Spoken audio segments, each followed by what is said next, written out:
Bom dia a todos, salve Maria. Leitura do livro A Paixão do Senhor, 14ª parte. Jesus é preterido a Barrabás. Pilatos sabia que os sumos sacerdotes o haviam entregado por inveja. Está registrado em São Marcos, capítulo 15, versículo 10. Convencido disso, procurava libertar Jesus, mas, como não havia conseguido como inocente, tentou como culpado. Era costume que o governador soltasse um preso a pedido do povo em cada festa de Páscoa, em memória da libertação do Egito. Como era um benefício, todo o povo estava em frente à residência de Pilatos, lembrando-lhe desta tradição. Pareceu a Pilatos que tinha encontrado a solução para livrar Jesus. Havia, na prisão, um chamado Barrabás, que fora preso com seus cúmplices, o qual na sedição perpetrara um homicídio. Embora a tradição fosse o povo escolher algum preso, desta vez seria diferente, teriam que escolher um dos dois. Pilatos dirigiu-se ao povo reunido. Qual quereis que eu vos solte, Barrabás ou Jesus que se chama Cristo?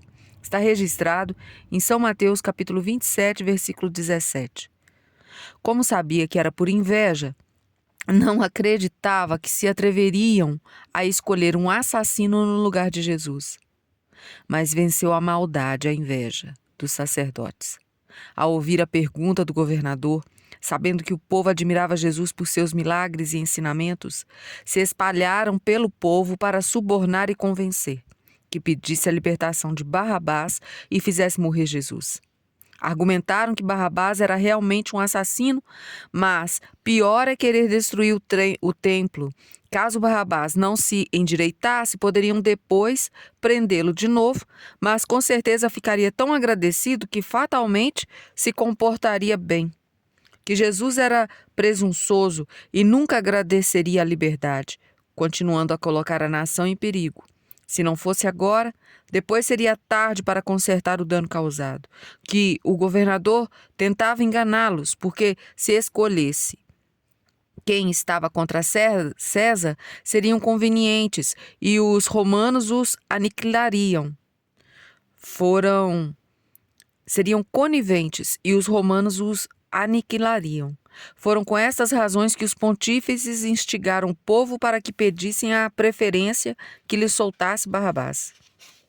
Como houve uma demora do povo em responder, Pilatos perguntou novamente: qual dos dois deve ser solto? Estava claro que a intenção era livrar Jesus, pois o considerava inocente. Mas dar a liberdade em confronto com Barrabás era um favor mesquinho, pois não o inocentava, apenas o libertava pelo privilégio da Páscoa. Mesmo que Jesus saísse livre, era uma ofensa e uma injustiça compará-lo a Barrabás. Induzidos pelos sacerdotes, todo o povo gritou a uma voz: a morte com este, e solta-nos Barrabás. O ódio era tanto que nem o chamavam pelo nome. Não, a este não, mas a Barrabás. Está registrado em Lucas, capítulo 23, versículo 18, em São João, capítulo 18, versículo 40. Como o Senhor tem uma alma generosa, talvez o desprezo e a ingratidão, ao escolherem Barrabás, foram as ofensas mais profundas que o Senhor recebeu em sua paixão, maiores que as agressões físicas sofridas em seu corpo. Quando somos ofendidos, devemos pensar que pouco vale a opinião dos homens e buscar somente agradar a Deus. O próprio Santo dos Santos foi considerado malvado entre os malvados.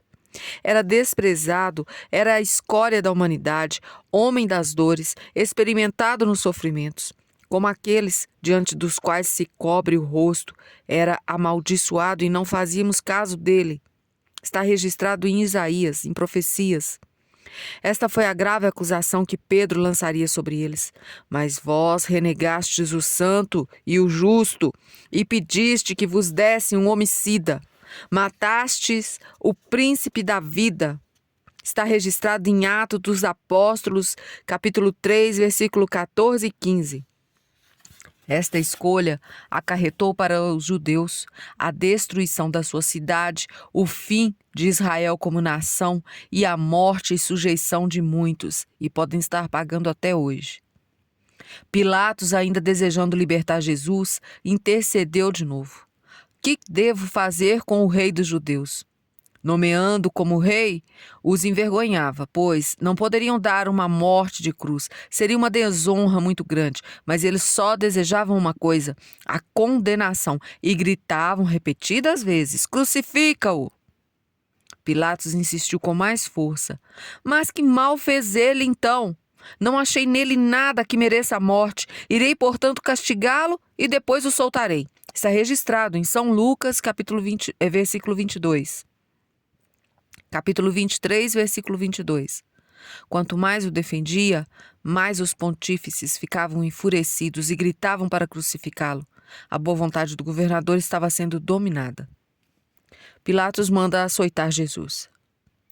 Pilato oferecia ao povo castigar Jesus com açoites. Não seria somente doloroso, seria humilhante. A pena só era aplicada aos escravos e aos habitantes subjugados por Roma. A lei proibia a punição em cidadãos romanos. Pensava que seria suficiente, pois se, de algum modo, era culpado perante os judeus, com os açoites ficaria desprestigiado e humilhado e não teria mais fascínio perante o povo. A proposta não atraiu ninguém. Mesmo assim, decidiu aplicá-la imediatamente. Pensava que talvez conseguisse convencer e mudar a opinião dos sacerdotes. Com essa intenção e fugindo de toda a gritaria, entrou para o pretório com o Senhor, reclamando daquela ralé. Falou com Jesus sobre o ódio de que estavam contra ele e tentou persuadi-los, que sabia que era por inveja, mas não conseguia raciocinar com toda aquela algazarra, que era melhor sofrer com os açoites do que morrer, que não era prudente um confronto, pois poderia perder o governo da província, que assim eles se acalmariam e se livraria deles, que se preparasse para sofrer o castigo. O Senhor, mesmo calado, era como se dissesse: estou pronto.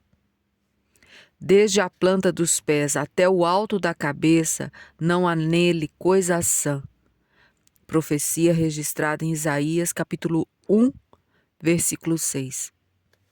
A pena consistia em açoitar todo o corpo. Assim o Senhor curaria as chagas do seu corpo místico, a igreja. Jesus teve que sofrer uma crueldade tão grande porque foi em troca de nossa horrível sensualidade e desonestidade. Pilatos entregou Jesus aos carrascos, que o retiraram da sua presença e ordenaram que se despisse.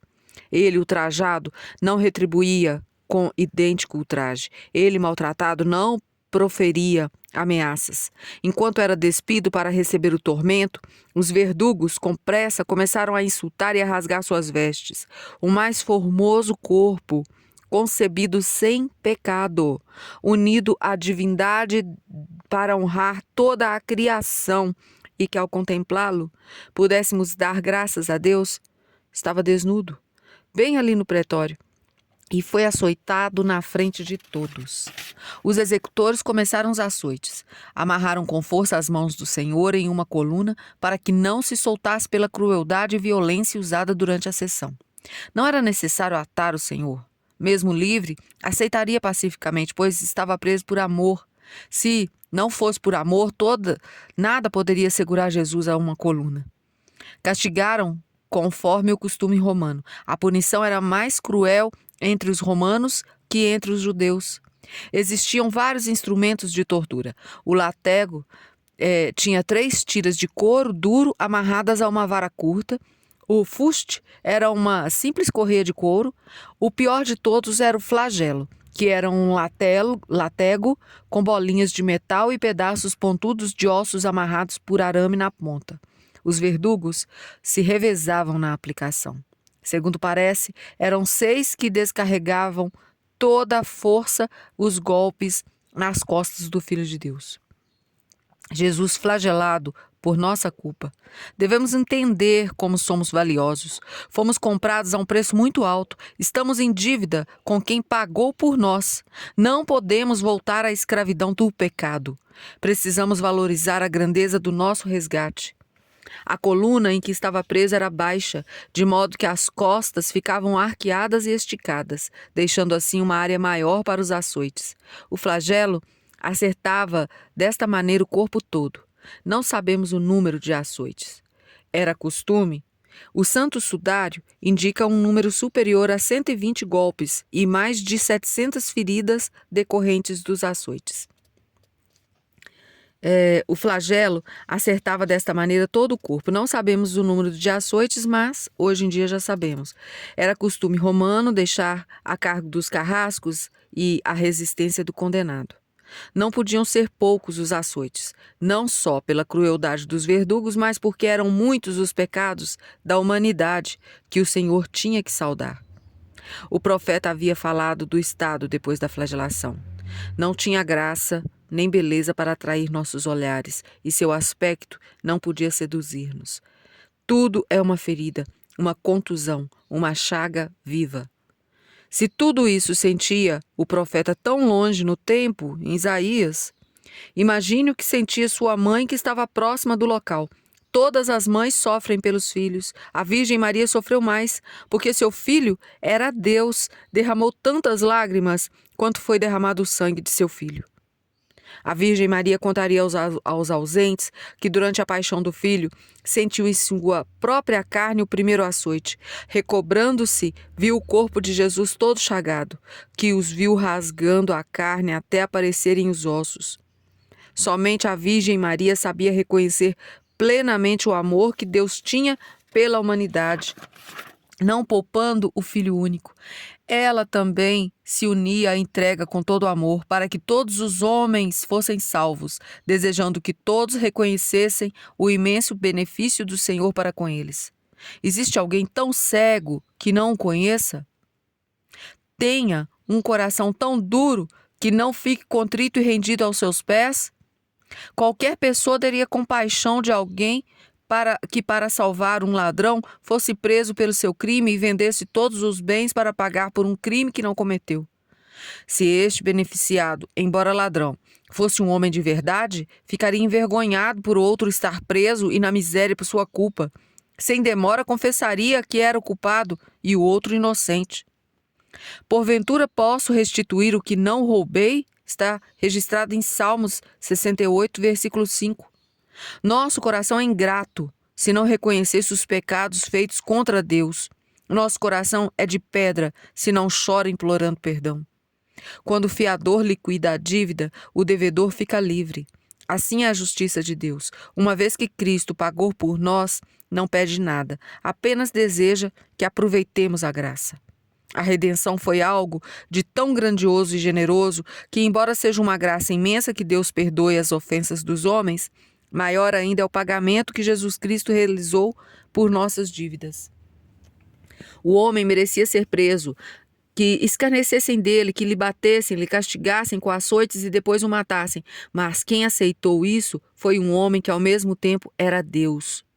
Jesus Cristo desejou receber no corpo a punição que nós merecíamos pela nossa impureza. Corrigiu na sua carne a nossa rebeldia. À custa da sua dor, deu exemplo de como devemos caminhar e dominar a carne para que ela não se imponha ao espírito e nos faça cair no pecado. O mais belo dos filhos dos homens perdeu a formosura e ficou com o corpo todo chagado, como um leproso, para que a nossa alma ficasse bela e agradável aos olhos de Deus. E também fez por sua igreja, para apresentá-la a si mesmo toda gloriosa, sem mácula, sem ruga, sem qualquer outro defeito semelhante, mas santa e irrepreensível. E terminamos por hoje mais uma leitura. A todos, salve Maria.